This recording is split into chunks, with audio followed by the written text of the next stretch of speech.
Well, this case involving the former Deputy Senate President Ekweremadu is incredibly fast-moving and complex in its nature.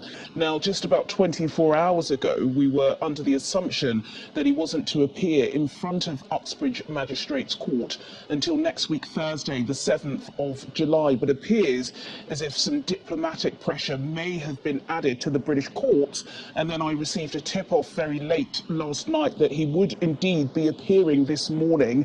I was at court when the senator did appear in the dock, and he appeared incredibly well given the circumstances. There was a large delegation from the Nigeria High Commission in attendance, as well as what I believe were his two adult sons. His wife Beatrice did not appear alongside him, and even though her defence asked for the court to allow her to attend, they did say that the matter would proceed without her.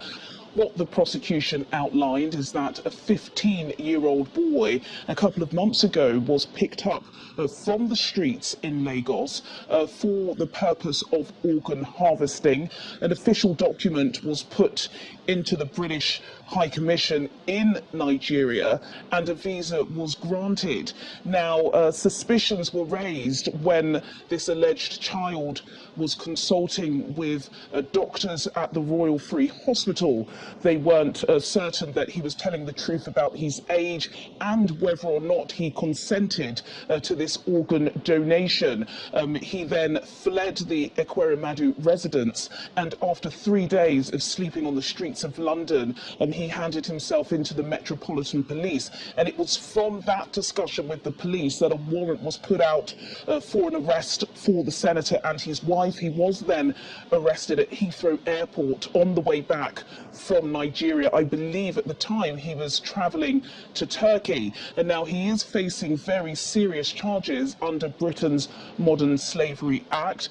Many of the details I can't go into now, but I will be updating you as this trial does continue. I believe one of the sticking issues now is jurisdiction. Is this trial going to take place in Nigeria, where many of the offences occurred, or is it going to be taking place in London? And now the magistrate did rule that the Attorney General must make a decision on this matter, which is why the case has been adjourned until Thursday, the 7th of July at Westminster Magistrates Court.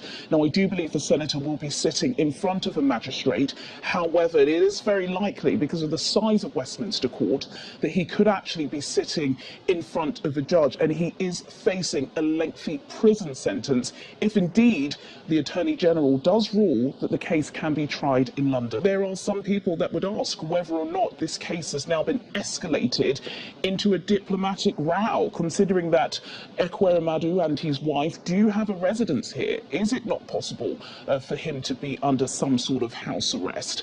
Is it possible that the senator will be given some sort of diplomatic immunity?